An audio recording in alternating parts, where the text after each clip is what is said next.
Gilmore Girls fans may have hated Rory's A Year in the Life storyline, but there's a way it could have worked. Once the golden child of Stars Hollow, the 2016 Netflix revival miniseries finds Rory totally adrift. She bounces around to scant freelance journalism gigs, doesn't have a place to call home, and worst of all, Rory carries on an affair with the engaged Logan. This is a far cry from the brilliant, ambitious teenager who, on her first day at Chilton, said that her dream was to become Christiana Manpour.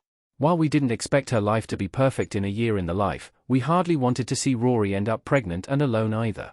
Frustratingly, the show had already created the perfect opportunity to see Rory flounder in a way that would have worked.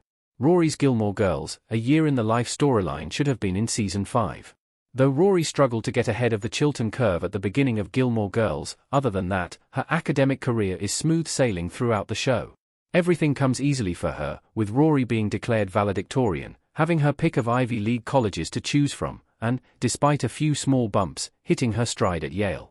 Most Gilmore Girls fans prefer the show's early seasons, and I can't help but feel that Rory's storylines are a big part of that.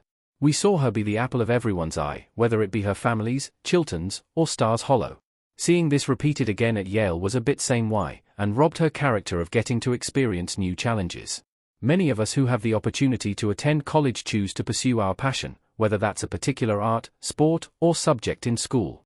Chances are, we grew up being known for this passion, and may have even had a reputation as being the best at it. Then, when we get to college, we realize that we're now part of an entire group of young people who also grew up being the best at that thing.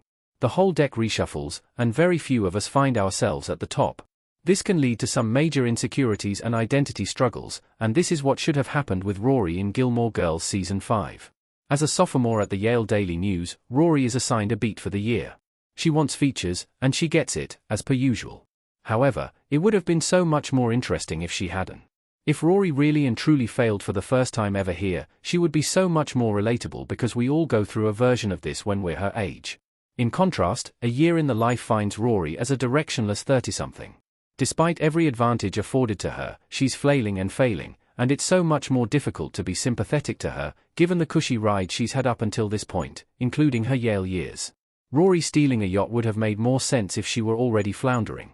Outside of anything in the unpopular Gilmore Girls Season 7, one of the show's most hated storylines comes in the Season 5 finale.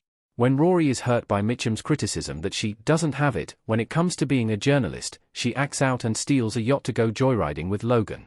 Though Rory is used to being told she's the best at everything, and any feedback to the contrary understandably comes as a huge shock to her, the yacht theft seemingly came out of nowhere.